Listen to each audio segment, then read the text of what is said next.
Turner again for a sixth.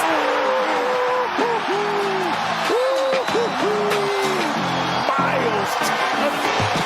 What is up, Pacers Nation? You are listening to the Pacers Post-Up, brought to you by the brothers of basketball, Brad and Ryan. A special moment for Myles Turner as he buries the triple with the fieldhouse chanting his name. It is about time the city embraces this guy, and it's a perfect lead into part 2 of our season report card series.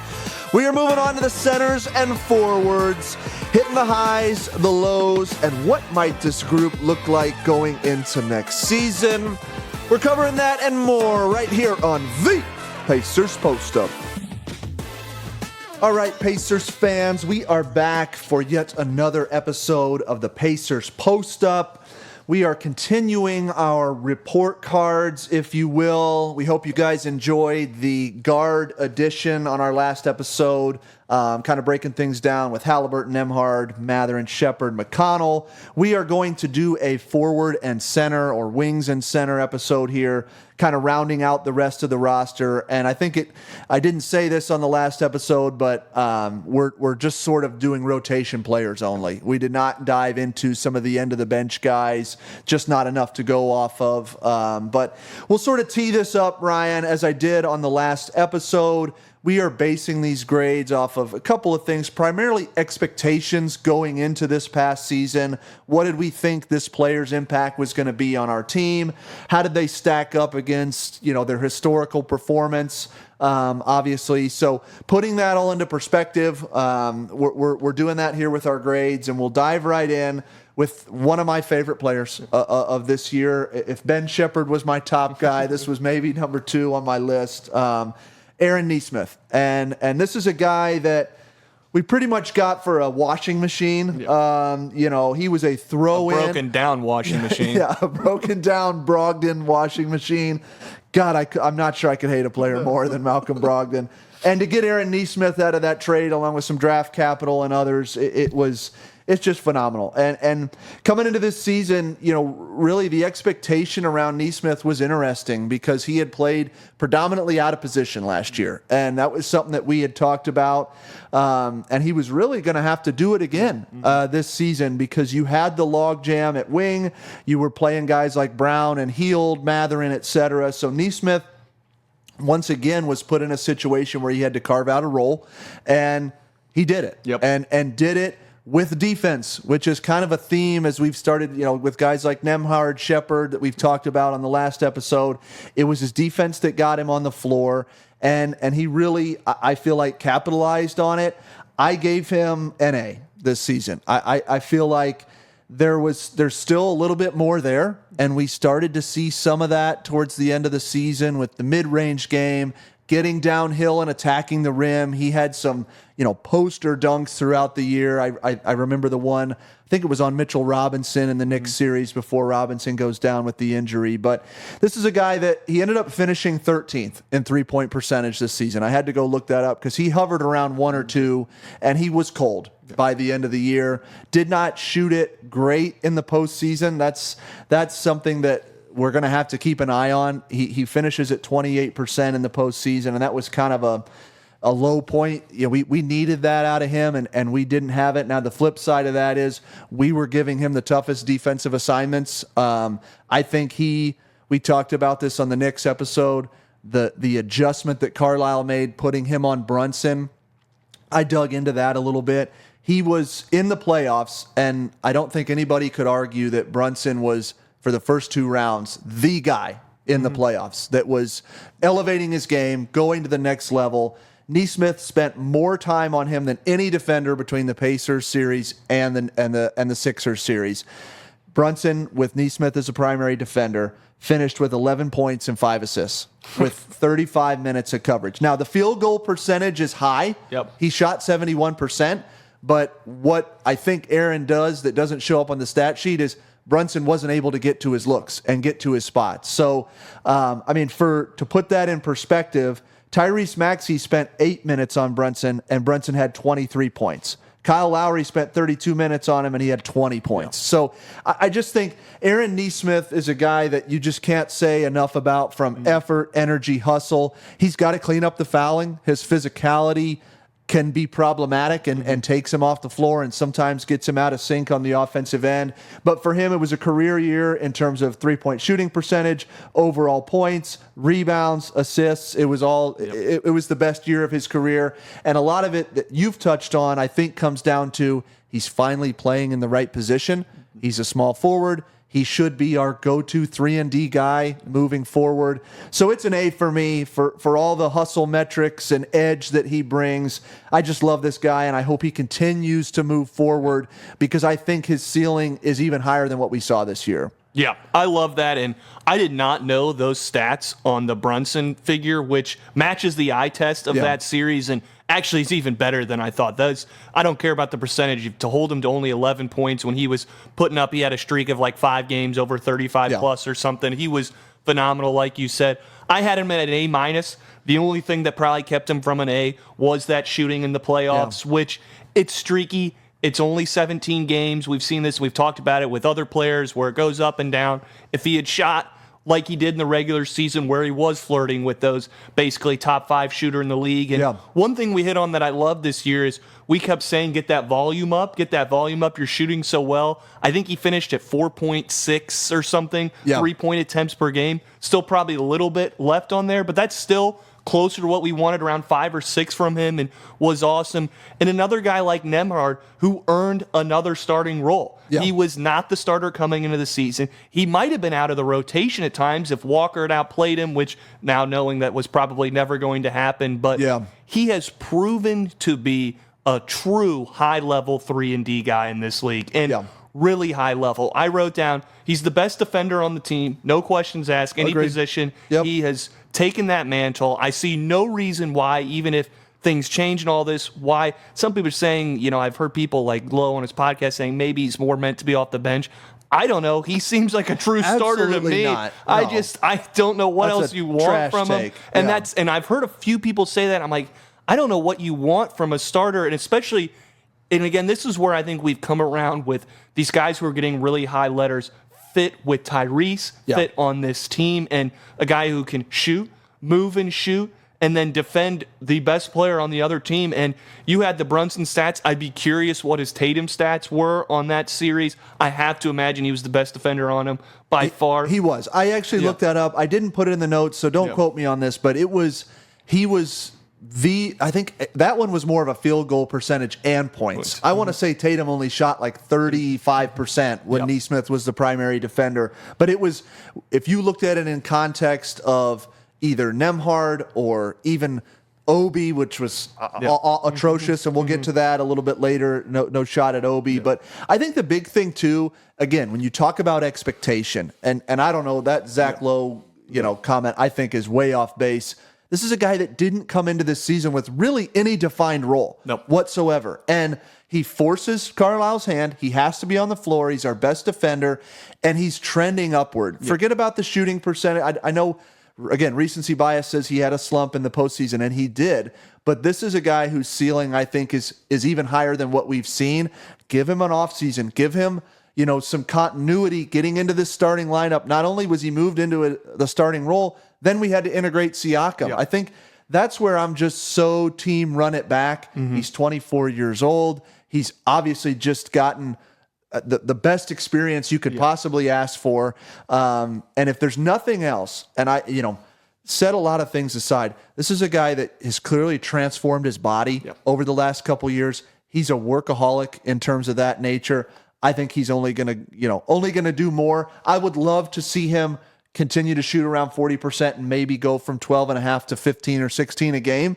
And that's going to come from the volume that you referenced. We need people to shoot the three more, and I hope he's up at 5 or 6 next year. And if he is, I think he gets to that 15 or 16 a game. And you hit on the point that I think he is so physical. And again, the foul thing is real, and that's one thing of an area of improvement. But his ability really to guard the 1 through 4, honestly. Now, we saw he's not meant to be the primary forward defender, but he can slide down and handle. But then we saw him on guards too with his speed and athleticism, and he did show a little bit more of an offensive game, even though the three ball wasn't falling. He attacks the rim about as hard as anybody else. And I had 2 notes, if you listen to the first podcast, where I said Nembhard is just a tough-minded fucking baller. He is the other one who fits that description. He's not bitching. He's not flopping. He fights through everything, and he just loves to play basketball. And those are my kind of players. So 100%. he was awesome, and that is great. But now, what did you give him again? I'm sorry. An A minus. An A minus. I said, and the only reason was just the shooting, which A minus, all the same to me anyway. Yep, all good. Yep. All right, we're going on to Pascal, and now this one was probably my hardest grade. Because, again, I might give it, and kind of like the TJ one, maybe my expectations were too high. Yeah. So I'm basing it, if expectations were this and you met them, you were a C. I gave him a B. Okay. So I thought he was a really, really talented player coming on the team, and he proved it. The real questions for me was, is he going to fit with this team? Yeah. And that's a word we've used a lot on these 2 podcasts now, and it was clear he was. He had great playoff stretches coming out the gates, was the best player on the floor for a couple games, won us a few games, has a really good go-to game in that mid-post where if you put a big on him, he can go by him. If you put a small on him, he can shoot over him, which is really great because they usually like to put then the Josh Harts on him, which keeps his fit with Myles also because Myles really needs to have those bigs on him to work because he doesn't take advantage of mismatches. He can't take advantage of mismatches. Exactly, yeah. So he was a better rebounder than I realized, probably the best in our playoff rotation, maybe outside Jackson. You could make an argument in limited minutes. And I really liked what I brought from an attitude, or what he brought from an attitude standpoint. He shot the ball better from us, not so much in the playoffs, but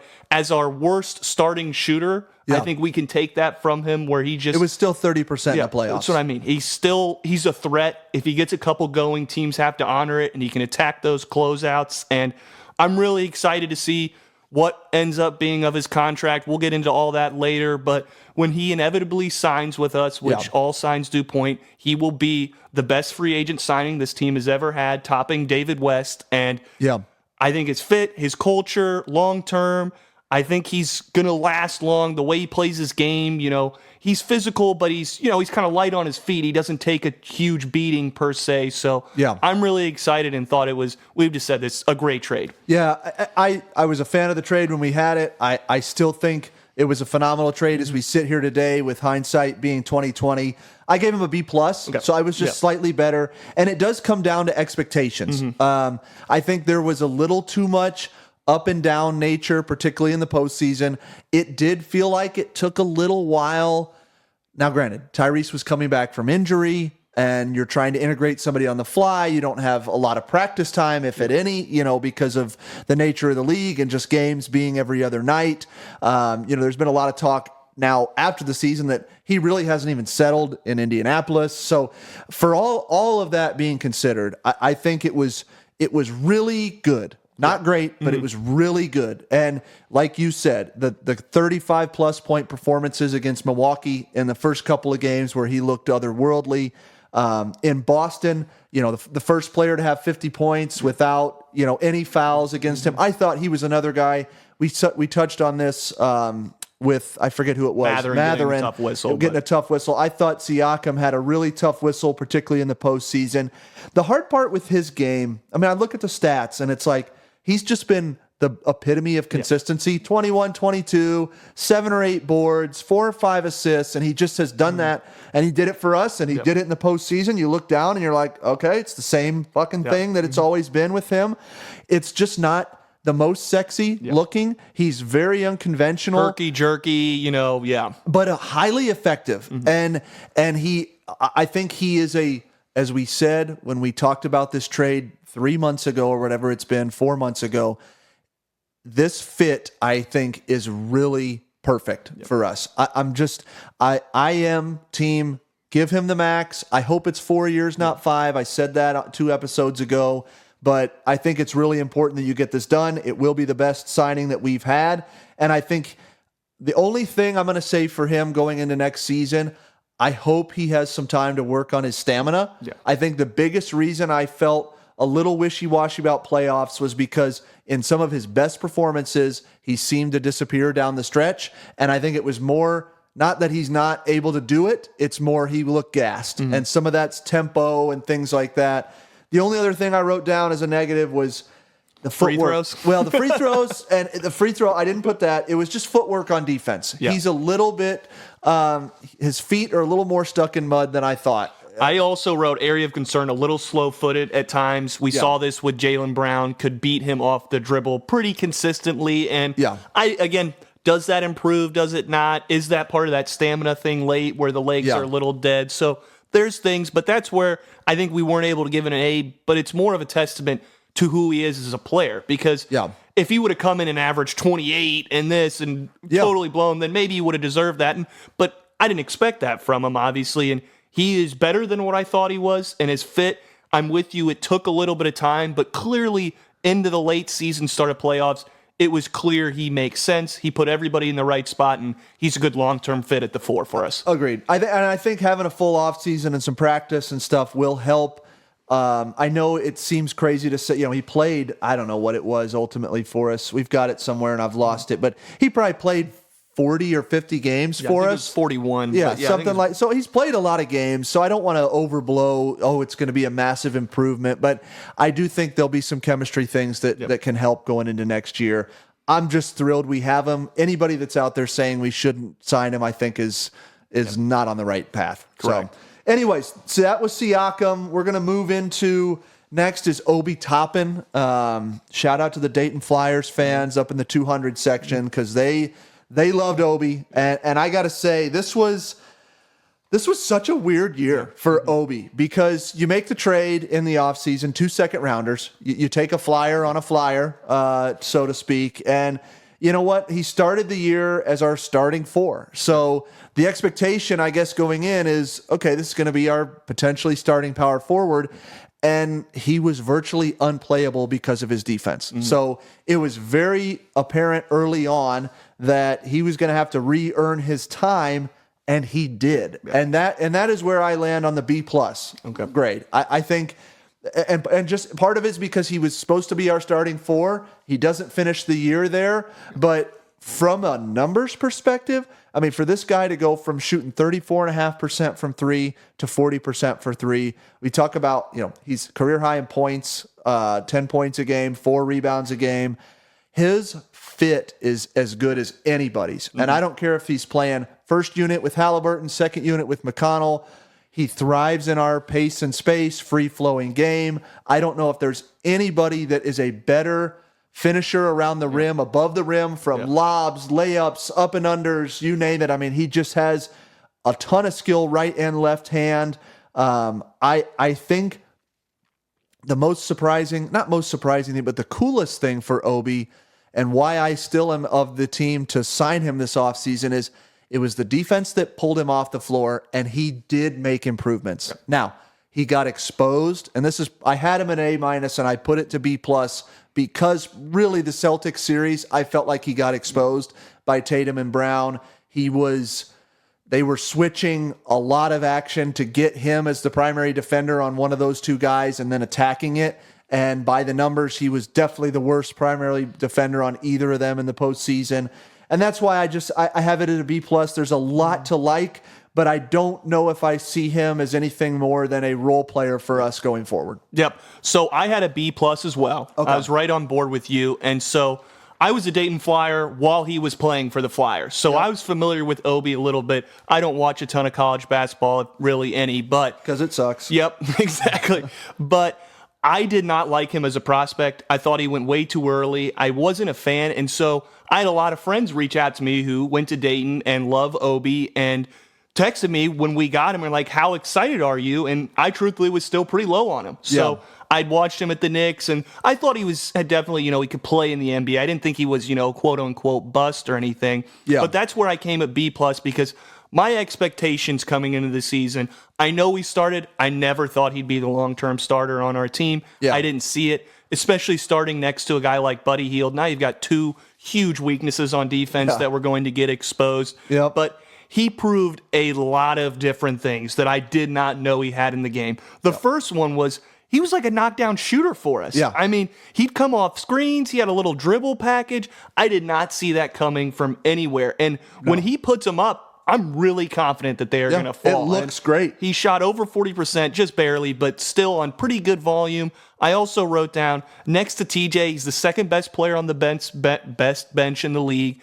And I wrote down as well as you did here, he might be the best above rim finisher I've ever seen. Yeah. I mean, really, at least that Indy's ever seen maybe in the last, 20 years, because, and it's not just lobs, like you said, he can just track a ball up there, or if he's able to extend on a layup, you'll think he's going up on one side of the hoop and he wraps it around on the other, tap in finishes, and he showed a lot of improvements. He was horrible defensively, as you said. He was a bad rebounder to start the season. Yes, he was. And he improved on both those areas. He shouldn't be on Tatum or a guy like Brown. It's tough when you've got the Celtics because they've got so many talented players. Yeah. It's nowhere really. They were to put him. forcing that issue. Yeah. And so I don't expect him to ever, but he can guard those bench fours, sometimes even fives, maybe threes, depending. And so when my expectation to this year, if you told me this is what he was going to be, I didn't think he'd be a starter.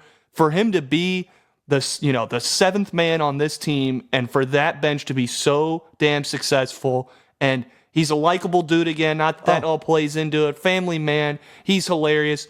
The only note I also had was we got to find a different fucking dunk than the between the legs dunk in big moments. But if you're up 20, it's good. But if not, maybe just lay it in or let it go. Tomahawk it or something. But let it go. But he's I hope there's a way to bring him back. We'll talk about the rotation difficulties if we bring everybody back because somebody's going to be left out. But he'd be an asset either way. And I think it's worth, and I didn't put this in my notes, but I just thought of it. He had one or two critical games in the playoffs in the Knicks series where he was north of 20 points and just like you said. Changed the game. Yeah, and he was even, Ryan and I spent a lot of time talking about out-of-character plays, and he was doing some mid-range floater, weird stuff, but it was effective. And so he's shown some different things that, again, he's another guy that's only, I want to say, 26 years old. So you still feel like you can get a little bit more out of him. I hope to see him on the roster. I said it 2 episodes ago. Bruce Brown type contract. If it's 12 or 15 million, and you do want to pull a Nembhard trade or a Walker or Matt or some of these young guys, you got to have money to package. So are you going to go find somebody that's a better fit than Obi? Not in my opinion. And that's one more point I wanted to make. He's a great. Actually, when they pull Siakam early in games, he's a great fill-in for that starting lineup. If you want Siakam to run the bench a little bit, he fits really well with Tyrese still. And now that they have a little bit better defenders around him, with NeSmith starting and then Nembhard starting, he fits a little bit better. 100%. And Halliburton looks to him. Halliburton, you can tell, loves playing with him because of the lob threat. And I know we're moving to Jarace Walker next, not Myles, but we don't really have another lob threat. And Tyrese looks for it. So I just think it's a dynamic you don't want to lose. So, all right, on to Jarace. And I wish I actually didn't have to go first. It seems like the trend we've had right now is my grades are a little bit lower than yours, which, again, who cares? These are just made up. And so compared to expectations, what are expectations for a rookie who is taken 8th, kind of 7th, however you want to look at it? I had that too. Yeah. But I gave him a C-. Oh, wow. So this is what I mean. I wonder, you might be way higher on it because my expectation would have been that he would earn a rotation spot and play. Yeah. And he wasn't. Now, that's where I guess, do you look at, is that his fault? Was the team just better than expected? Yeah. Was that on Rick? I mean, if he comes out next year and is awesome, well, then do you look back and be like, well, why wasn't he playing last year? Right. And so I guess this is more of because we only saw a few real games from him, and there were some highlight games, so we'll start with that.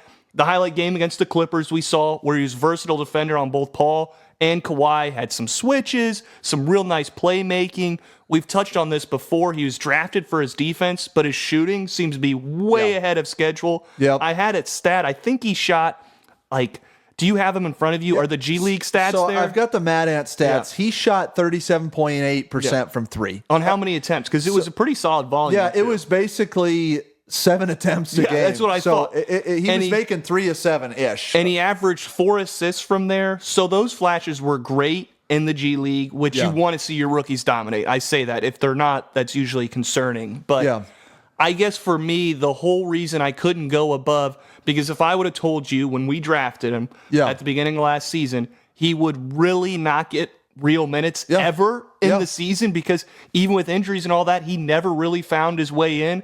I had to go below average for me. Yeah. I listen, I was not at a C-. I'll just come right out and say I had him at a B. And I think the biggest piece for me was maybe expectations being a little lower because of what I saw as, we had a lot of players. We just had a log jam of players. You still had Smith, Jackson, Turner, Toppin to start the year, who I felt like were clearly ahead of him. And I viewed him, Ryan, as a 4, as a big. And so that's where, once we made the trade for Siakam, that equation just got so much more challenging for Walker. Now, I agree with a lot of what you said. You got to come in and earn it. Ben Shepherd figured it out. That's what I mean. We talked about the log jam at guard, and granted, we traded some of those guys away while we added Siakam, but Walker did not force his way onto the floor. Now, he turned 20 this year, so this is a young guy, and you hit on it. We saw flashes of brilliance, and I do mean brilliance. And the reason I say that is because, like you said, it was defense, and we saw some of that versatility you touched on. The shooting was way ahead of schedule, but the basketball IQ, the court vision, some of the, like we've talked about with Shepherd, instincts on defense, Jarace's instinctual plays on offense, where it's just that quick extra pass or the look away or whatever. He sees the floor like a point guard. And I've talked about this, I think, before on this show. I think the ceiling or dream scenario for a Jarace Walker, you've called him a connector piece to this offense. And all the bullshit aside, it's a Draymond Green type player. Draymond was able to defend 1 through 5. He was able to bring the ball up the floor, could pass, could just do a little bit of everything. And at times stretch the defense from 3. Never was great. I don't know if Draymond ever shot 38%. Maybe he did. I don't know. Didn't look up the stat. But I think this grade, in order for it to be a B next year, he's got to be playing 15 minutes a game. He has to figure out a way to crack this rotation, and that's going to be a tall task. There's no question about it. But when you take a guy 7th, 8th overall, clear lottery pick, that if he was in this year's draft, probably is 4th or 5th overall, I think you just have to find a way to get him on the floor and start to see some of this play out. I think it's been encouraging, I guess, from a Carlisle, Chad Buchanan conversation where they are open to him not just being a 4, being a backup wing, playing some, being a ball dominant, I'm going to be a ball handler type of player. I think that's where he's going to be able to crack the rotation, but there's just not a lot more to go into because we didn't see it. Yeah, and the one thing I've heard from people who do watch the Mad Ants is apparently he was really raw on defense, and that's, I think, what held him off where we do, and not to just keep using this word, the instincts weren't there, the screen navigation wasn't there, and so I think, now maybe that's just not playing, new pace, up-tempo, and so that's where I think, because I'm with you, and you made really good points on his offense, I think he fits. I think once he's integrated, he's going to be really effective in the offense, whether it's playing sometimes even with the starters or the bench, where he'll probably be next year. But I think that is where he needs to elevate his defensive side to earn those minutes, I think. That's why Shepherd got minutes. And that's why I kind of gave him a C-, is because if you look at our last couple lottery picks and then throw Nembhard in, they all earned a rotation, if not starting spot. And so just not seeing him at all this year really just kind of made me it's fair. I mean, it really is fair. I can tell you this. I thought we would see a hell of a lot more of him than we did. And that's why that grade passes the eye test. So who's next? All right, Myles Turner. This is just fun. Because my God, I you know who you are. I have some friends out there that are just Turner haters, and I get it. I mean, I get it. I watch him post up against Drew Holiday or Derek White, and they just eat his lunch. Yeah. I think one thing that makes the Turner haters out there, and I've said this because I had a few roommates that also kind of fell into this boat, and I think it's because his flaws as a big man are so obvious and frustrating. They stand out, and I don't want to say this to a casual fan, but in the sense of if you're watching and you can't take care of a meet or a mismatch and then rebounding, these things stand out. Yeah. And the one area that I've always tried to argue through the years, because we have always been big Turner supporters, is you're missing so much of else what he brings to the table. But I'll let you go now. Yeah, so you're spot on, and I started this, so I'll give you the grade. A minus is where I had him on the season. And the first thing that I had is number one assist duo in the league with Halliburton. And I don't think that can go understated because of how effective their pick and roll, pick and pop, his ability to stretch the floor. We talked about that with the Siakam trade, how Pascal wanted to play with a stretch five. And we saw that, again, it was a little up and down in the postseason, but we saw it in big moments where he really was that third star for a lot of stretches in the postseason. And I understand that it wasn't a perfect postseason. He did not, elevate. I mean, frankly, his postseason numbers look very, very similar to his regular season numbers. 17-6, 17-7, right in that area. So it's not like he did a whole lot different in the aggregate, but he had big moments, some games that were 25-10-ish. We saw the most frustrating part, we saw the what if, like the game 6, game 7 rebounding against Hartenstein, where we got absolutely hosed in game 5. We clearly made it a point of emphasis, and Myles came out and had double-digit rebound games and showed you that it's there. It just isn't there consistently, and part of it is he's soft. He is a softer dude, and it's been that way for years. I've come to accept it. Some fans haven't come to accept it. I really don't care. But this is a guy that shoots 35+% from deep. His postseason three-point percentage was off the charts. 45% from deep this postseason. He breaks the franchise block record this year, which is just phenomenal. He's been a consistent rim protector, so undervalued in the Defensive Player of the Year and all defensive team consideration. Completely undervalued. He is the anchor of the defense. He allows us to get away with playing more physical, pressing on the ball, running guys off the three-point line. We hit on this a couple episodes ago. I think our defense is going to be middle of the road next year. I really do, and he's a big part of it. Even when he switches out on a Tatum or, a Brunson for that matter, he's not bad. He's better than Obi. Yeah, I mean, he does so many things well for this team.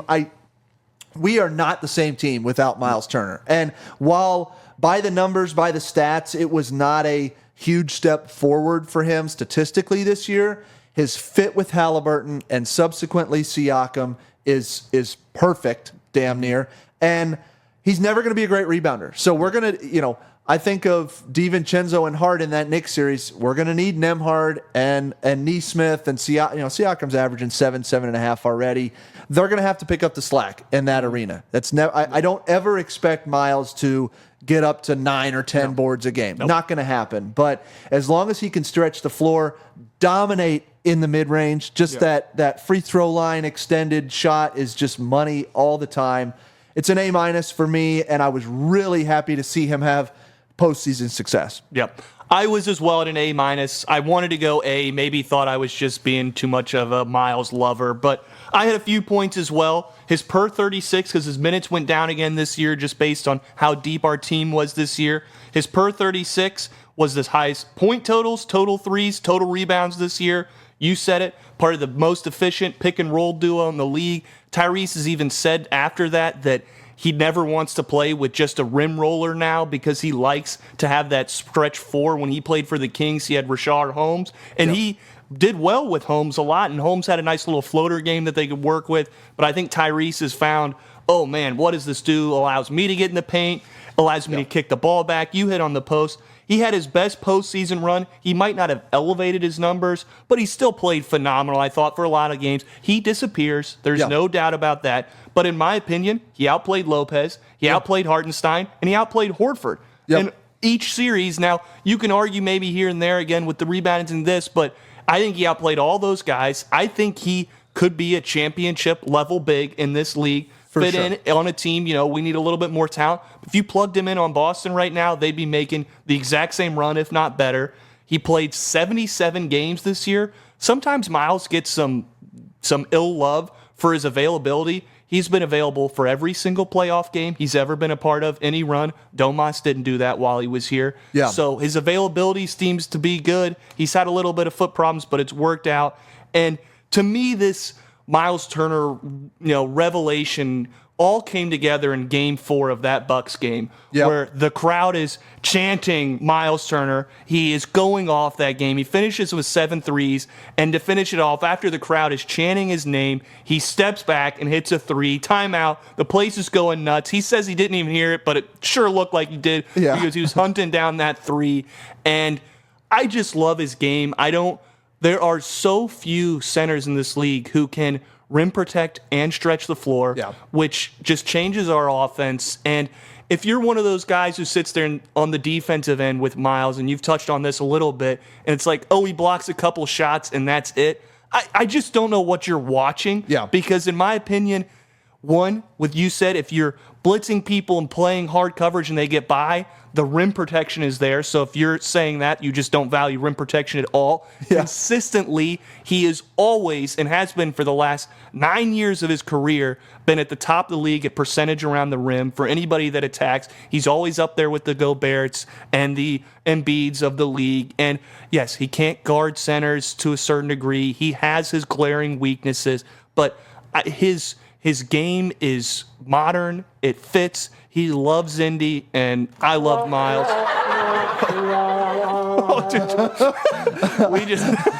Sorry. Technical difficulties thanks to my cat, who just played a sound effect. I didn't know we even had those available. We need to use the sound effects more. Thank you. Oh, my God. Thank you to Taika. Yeah. So you're spot on, Ryan. What you just said is exactly how I feel in terms of he can be a championship big. He can. And I know that you said it already, it doesn't look like what you maybe want it to look like in terms of conventional bigs.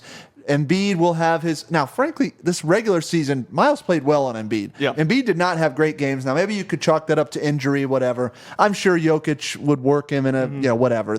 But Myles is a top 10 center in this league. I don't think there's any argument. There's no way you could go 10 drafting centers in this league. And like you said, and he outplayed the ones he played this year. For sure. Maybe those weren't the best, the best players on their team, but... Come on, I don't know what you want from the guy. Yeah, I don't either. I actually went and looked at, to make sure, I didn't want to say top 10 without looking at the list. He's a top 10 center. And you can't really argue it. So great season for him. Sorry again about the cat. We'll see if we can clean that audio up. Taika just wants to make an appearance. But we've got a couple more here to round this out. So I'll kick us off with Isaiah Jackson. And... really, we've got Isaiah Jackson and Jalen Smith, and you can't talk about one without the other because it was such a weird situation, frankly. I don't have a whole hell of a lot to go off of from Isaiah Jackson in the regular season. This is a guy that really from the jump was going to be our third big. That was clear going into this year, so I give him a B+. And the reason I say that is because I didn't have a lot of expectations for him. He's still a raw player. And he was that coming in. He's a little bit undersized for a center, just a smaller, figure, if you will, needs to fill out a little bit. But highly athletic, is another big that can switch on. I mean, even a guy like Tatum, we saw him switch and have some success in the postseason. He, for whatever reason, whether it was contract or what, I don't know, he was not a bench player all year, and then just flip a switch and took over those minutes in the postseason. Finishes with 4 points, 3 rebounds, and 1 block a game. In, 10 minutes a game. I mean, it was solid. He didn't really give up anything glaring. I think there's definitely a higher ceiling for him because of the athleticism that he has. He's not a terrible shooter. He can knock down free throws, all of his shots are around the rim, but he can go right and left-handed. He can finish above the rim. There's not a lot there left for me. So it's a B+. I think we've got him under contract. He's obviously going to take over the backup 5 minutes next season, and we'll see if he can continue to improve. Yeah, so with expectations, I thought he was out of the rotation. Didn't think we'd see him. And like you said, we saw that for most of the year. So I had him at a B. Okay. So basically in the same area for him. When he started getting, playoff minutes, I was kind of shocked, truthfully. I mean, if you would have told me before the playoffs started that he was going to beat Jalen out for all those minutes, And he looked good in the playoffs. Yep. Limited minutes, but I wrote a few things down where he's a pogo stick. I mean, his first and second jumps, he could go for a shot fake, come back down, and still get up to block your shot on it. You hinted at it. Myles isn't really, a lob threat. Obi's our only one. If Jackson's in the rotation, he's a lob threat in that sense. He can get up, and we've seen some over his career. I mean, left and right hand finishes around the rim. I think that's where one thing I was surprised, at least in playoffs, his finishing touch seemed to be a little bit improved, where that rawness. And then another thing I think he improved on this year, again in limited time, but his bad decisions. He always seemed to be a guy in foul trouble who could get 5 fouls in 10 minutes, it felt like at times. And he had 1 or 2 games where he still got 3 or 4 in there. But backup bigs, that's kind of your role anyway. But I thought he improved there. I don't think his shot's ever really going to be anything. You hinted at that. I think he's probably a real opportunity to be a guy who can kind of guard 1 through 5. And I don't want to say that lightly, but you said he even was on Tatum. I wish we'd put him on Tatum a little bit more over Obi to see what that would have looked like, because I think he's quicker, at least on his feet. He can be a little bit more physical. He is undersized for bigs. He uses that to his advantage sometimes in terms of his speed, though. So for next year, Ayers improvement, put on a little weight maybe, but if he can crack the rotation, that's where I think he has to be in the B, because I totally saw him out of it. And we're going to get to Jalen here in a second, and Jalen had a good start and tailed off, and it's kind of this, tale of 2 seasons for him, and then Isaiah's in, and, he was in there, and in that Knicks series, he was fighting. And when we needed guys who to come in and grab some boards, he could go up, and whereas I think Myles gets a little bit of hate because, and we've talked about this, Myles will attempt to box out or box out somebody successfully, but then can't pinpoint the rebound. He can't do both. Whereas Jackson's kind of the opposite, where maybe he can't physically box out everybody, but he can just locate the ball in the air and go grab it. He's much more athletic from that perspective. He's able to go and high point the ball. And you said it, and I had this, you said it a little bit differently, but I think you're dead on. He's got an edge. He's tougher. He has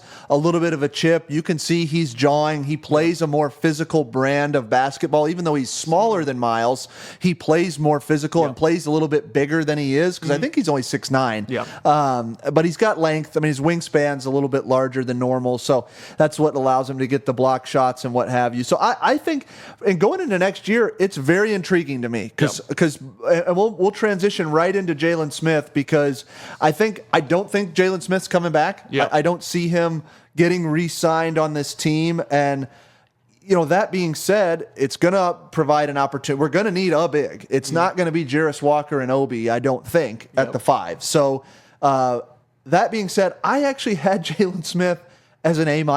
Oh, wow. Okay, we're going to be way different. Are you really? One. Yeah. Okay. Well, and here's why. Okay, I largely threw the postseason out because he didn't play. We didn't see a lot, so there wasn't. Now, could I have taken that in another context and say he didn't play for a reason, and therefore I have to downgrade you? For sure, and maybe that's part of what you did. But I look at his statistics this season. He finished the year shooting 42% from deep. Okay, I just, to me, his field goal percentage is up from 47 overall to 59, and he goes from 28 to 42, shooting 2.5 a game. There was a stretch where I felt like he was in the 70s. Yeah, he made every shot that he looked at. He showed some versatility in the post in terms of being able to finish right and left-handed, and he was a huge reason for us kind of shifting our ideology around defense. He moved into that starting lineup as the 4 when Nembhard came in at the 2 and really commanded that job until we made the Siakam trade. I thought he was a part of that identity turnaround for us. And then I was kind of scratching my head why he fell out of the rotation in the playoffs. He had a horrible stretch in game 1 against Milwaukee, but so did everybody. Our entire team looked like completely lost. They were in some other realm. So I was just really confused. I don't know if the front office said, hey, we just don't, why give him the minutes? Give him to Jackson. We got him under contract. He's the plan going forward. I feel like that would be a little weird to do after, Smith started the entire season, but he was a solid rebounder. I mean, to put it in context, in 17 minutes a game, he had 5.5 rebounds. Myles only had 6.5. So he was getting, per 36, he was getting more rebounds as a backup 5. I just thought it was a pretty good year, and we just kind of, cast him aside at the end for whatever reason. So I'm curious, what was your grade? So I think I probably weighed that casting aside against him a little too hard. Okay. Or, well, maybe not. I guess it depends on how you want to look context. at it. Yeah.